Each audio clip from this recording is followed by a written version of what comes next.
কিছুদিন বাদে এই দেহটাও আপনার সঙ্গে দেবে না। এই দেহটা শ্মশানে পড়ে ছাই হবে। এই দেহ দিয়ে যে কর্মগুলো করছেন, ছায়া যেমন আমাদের সঙ্গ ছাড়ে না, ঠিক তেমনই কর্মগুলো আমাদের পিছু ছাড়বে না।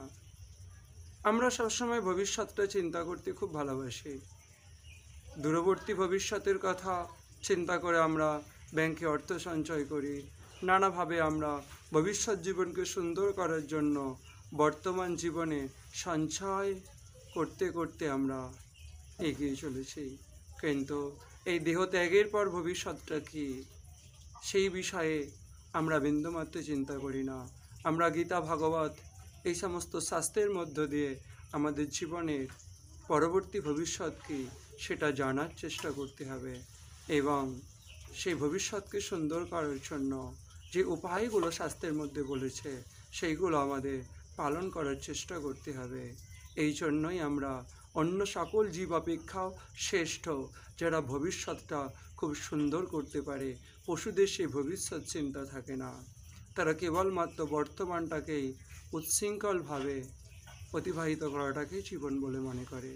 আমাদের যদি তেমনই ভাবনা ধ্যান ধারণা থাকে, কেবলমাত্র আমোদ প্রমোদ বৃহার এইসবের মধ্যে জীবনকে সমাপ্ত করে দাও, তাহলে বাস্তবিক এই প্রতিটা দিন যে অতি মূল্যবান, সেই প্রতিটা মূল্যবান দিন আমি যথার্থ আত্মকল্যাণের জন্য, নিজের মঙ্গলের জন্য বিন্দুমাত্র চেষ্টা করলাম না।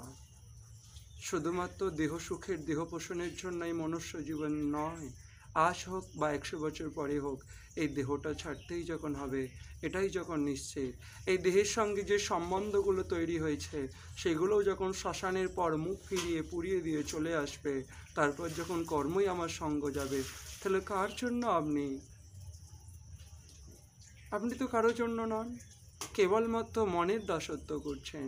কাম, ক্রোধ, লোভ, মোহ, মদ, মাৎসর্যের দাসত্ব করছেন।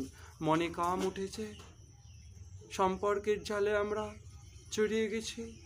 আমরা আবার অনিচ্ছা সত্ত্বেও এত প্রিয়জনদেরকে এত রক্ষা করার চেষ্টা করি, রক্ষা করতে পারি না, আবার ছেড়ে চলে যেতে হয়।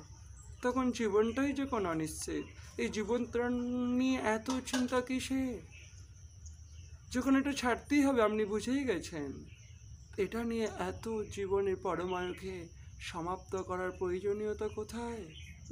জীবনের জন্য যতটুকু প্রয়োজন ততটুকু সৎভাবে উপার্জন করুন এবং বাকি সময়টুকু আপনি আত্মকল্যাণের জন্য সেই পরমার্থ সঞ্চয়ের দিকে আপনি সচেষ্ট হন।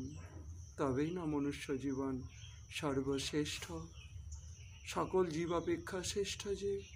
কারণ অন্যান্য জীবরা আত্মকল্যাণের চিন্তা করে না, কেবলমাত্র কামেন্দ্রিয় এবং রসনেন্দ্রিয় তৃপ্তির জন্য, এই শরীরের সুখের জন্যই তাদের জীবন।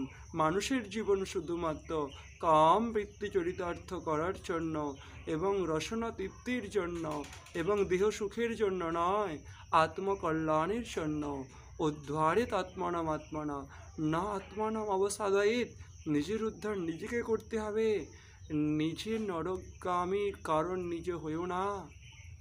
আসুন আমরা সেই পবিত্র আদর্শময় ভগবত জীবনকে স্বীকার করে আত্মকল্যাণ করার জন্য এই মনুষ্য জীবনের পরমায়ুকে কৃষ্ণ পাদপদ্মে সমর্পণ করে হরি নাম হরি ভজনের দ্বারা সংসারকে কৃষ্ণময় করে তোলা শুভ প্রয়াস, শুভ সংকল্প গ্রহণ